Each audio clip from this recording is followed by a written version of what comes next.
Tem uma outra coisa que você trouxe também para a gente colocar na tela.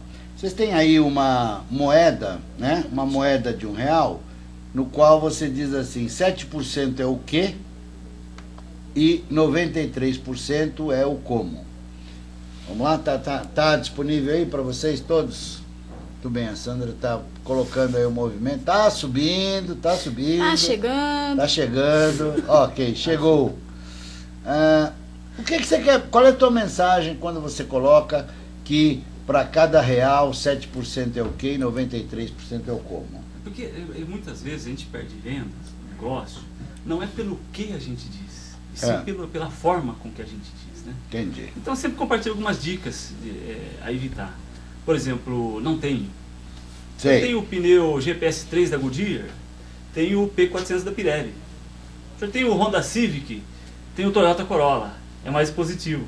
Entendi. Olha lá, vamos lá. Na tela você tem aí essas dicas, né? Sim. Quer dizer, eu não tenho. Não tenho. Você não vai se ouvir isso lá na borracharia Tradição, é isso? Eu não tenho essa expressão. Não tenho essa expressão. Ainda não chegou. Ele ainda não chegou, ou ele já foi embora. É mais positivo dizer, ele não se encontra? Isso. É algo em que eu posso ajudar? Isso. Isso aí é uma questão que acho que é relevante. Principalmente uma mensagem para quem atende o telefone, o chefe por alguma razão tem uma outra, está fora, está a serviço, ainda não chegou. Porque dá a impressão que ele está atrasado. E na verdade pode não estar. Ou ele já foi embora, dá a impressão que chegou mais cedo, né? Esse negócio do estar atrasado, eu me lembro muito de uma expressão de um filme que eu não me esqueço. Tony Curtis interpretando Charles Revson da Revlon, que é o presidente fundador da Revlon, ele numa cena em que ele está sendo esperado para uma reunião e tal, e o assessor dele fala assim, senhor presidente, o senhor está atrasado? Aí ele vira e fala assim, não estou atrasado, a reunião sou eu. Quer dizer, então é interessante, né?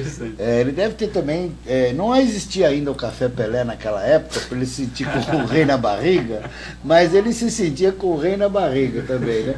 Mas também montou a Revlon, né? Uma grande empresa de cosméticos, foi assim, né? Uma das pioneiras no mundo dos cosméticos, né?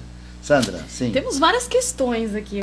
Sandra, eu me lembro da propaganda de uma distribuidora de combustível, que tinha uma rede de postos, Atlantic, coisa de 30 anos, e a propaganda era muito boa. Um jingle cuja letra era mais ou menos assim, quem não é maior tem que ser o melhor. Quem não é o maior tem que ser o melhor. Atlantic, serviço nota 10. Por favor, pergunte ao Silvio se ele lembra dessa propaganda.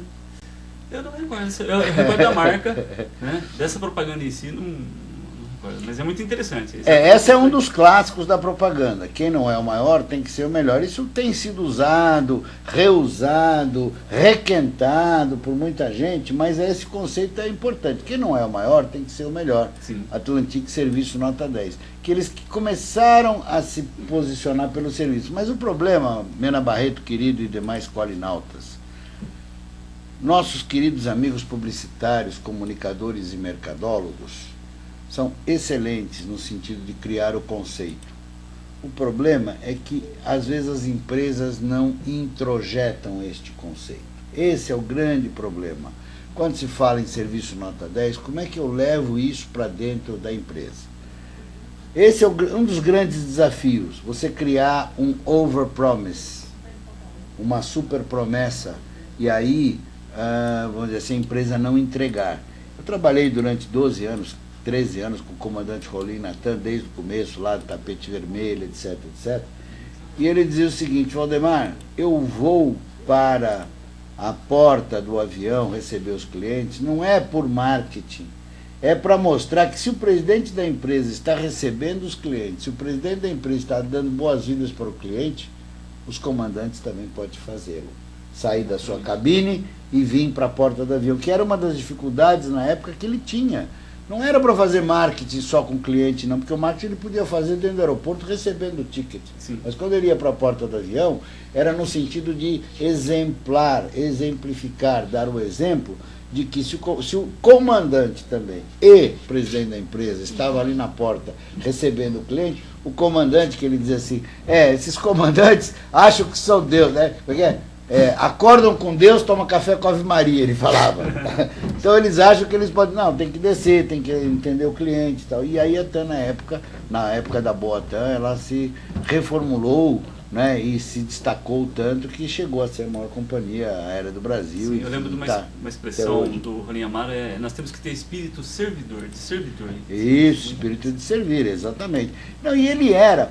Tem uma história que eu às vezes conto aqui no Q3, vou repetir nesse momento, que é o seguinte.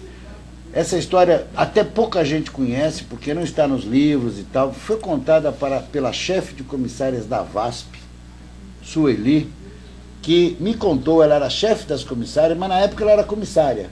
Sim. Ela me contou o seguinte: olha, Valdemar, o Rolinho é um cara tão especial que ele, quando tinha um aviãozinho dele, levava seu Amador Aguiar, levava seu Ometo lá para o interior, enquanto eles iam para a cidade fazer seus negócios, ele vinha no avião da gente: oi, vocês não têm um lanchinho VASP para eu dar para o meu cliente na hora que voltar para São Paulo? Porque eu sei que eles estão lá, mas eles têm fome na hora que eu estou chegando em São Paulo. Vocês não têm um lanchinho VASP para me dar para os meus clientes? Olha só, quer dizer, preocupação, humildade, não é? Preocupação. Então é uma história que contada nem por ele, até nem contava essa história, foi contada pela Sueli, que foi chefe de comissária da VASP, com quem ela interagiu, né? Durante um tempo, ela ia para o, sei lá, Presidente Prudente, tal, ela era comissária do voo da VASP. E ele ia lá no voo perguntar, batia na porta lá das moças: então dá um lanchinho VASP aí para dar para os meus clientes. Então, é até interessante, porque você vê, ele querendo agradar mais ainda um cliente já cativo, já regular. Sim, era um cliente dele, não, era o espírito mesmo de servir. Sim. Era isso mesmo. Veja. Ele poderia, se você me permite, até ter aquele cliente como já garantido. Já garantido, e era mesmo. Mas nem por isso ele deixava de atender, se preocupar, ter carinho, etc.